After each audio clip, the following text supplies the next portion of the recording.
BMC चुनावों के पहले उद्धव ठाकरे ने ऐसी गलती कर दी कि बीएमसी तो क्या, अब पार्टी को बचाए रखने में भी उन्हें मुश्किल का सामना करना पड़ेगा।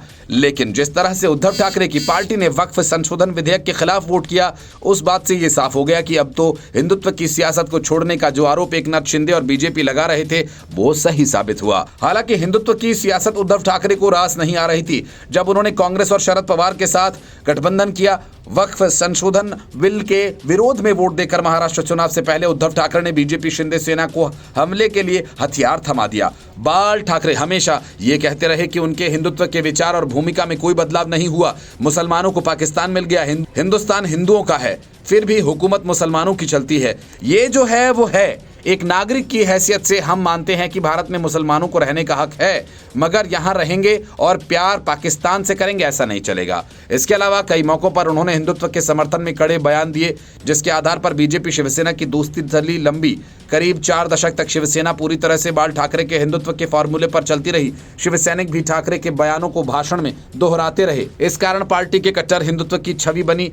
इसके साथ ही शिवसेना मराठी अस्मिता के मुद्दे को भी हिंदुत्व के समानांतर आगे बढ़ाया। बीजेपी के साथ राम मंदिर, समान नागरिक संहिता, धारा 370 और कॉमन सिविल कोड पर भी विचार मिलते जुलते रहे। मराठी मानुष और हिंदुत्व के कारण ही शिवसेना को बृहन मुंबई महानगर पालिका पर 3 दशकों तक जीत मिलती रही। राजनीति के तौर पर वक्फ संशोधन विधेयक भी एक ऐसा ही मौका था जब उद्धव ठाकरे फिर से अपनी पुरानी छवि को हासिल करने से चूक गए। शिवसेना में बगावत करने के बाद एकनाथ शिंदे हमेशा से ये आरोप लगाते रहे, उद्धव ठाकरे ने शिवसेना संस्थापक बाला साहेब ठाकरे के हिंदुत्व और उनके विचारों पर यूटर्न ले लिया। हिंदुत्व के दम पर ही शिंदे खुद को बाल ठाकरे का उत्तराधिकारी बताते रहे। वक्फ बिल पर बहस शुरू होने से पहले महाराष्ट्र के सीएम देवेंद्र फडणवीस ने उद्धव ठाकरे पर जुबानी हमला बोला। फडणवीस ने चुनौती देने के अंदाज में लिखा कि संसद में वक्फ संशोधन बिल, देखते हैं कि क्या उद्धव ठाकरे हिंदू हृदय सम्राट और आदरणीय शिवसेना प्रमुख बाला साहेब ठाकरे की सेना के विचारों का कायम रखेंगे या फिर राहुल गांधी के पदचिन्हों पर चलते हुए उनकी खुशामद करते रहेंगे।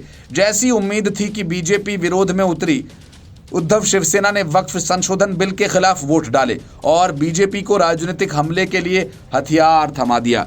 रीलबाजी के दौर में संसद में उद्धव ठाकरे की ओर से सांसद अरविंद सावंत ने गोलमोल भाषण दिया।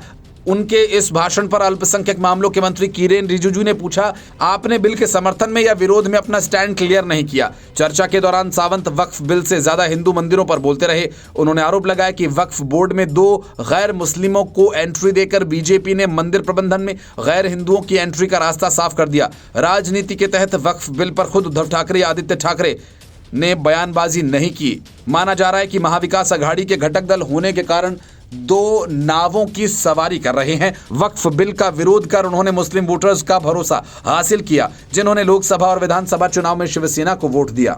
मगर बीएमसी चुनाव में बीजेपी इसे मुद्दा जरूर बनाएगी। बीजेपी का दांव सही बैठा तो निकाय चुनाव में उद्धव सेना को धक्का लग सकता है। Bureau report, news of India.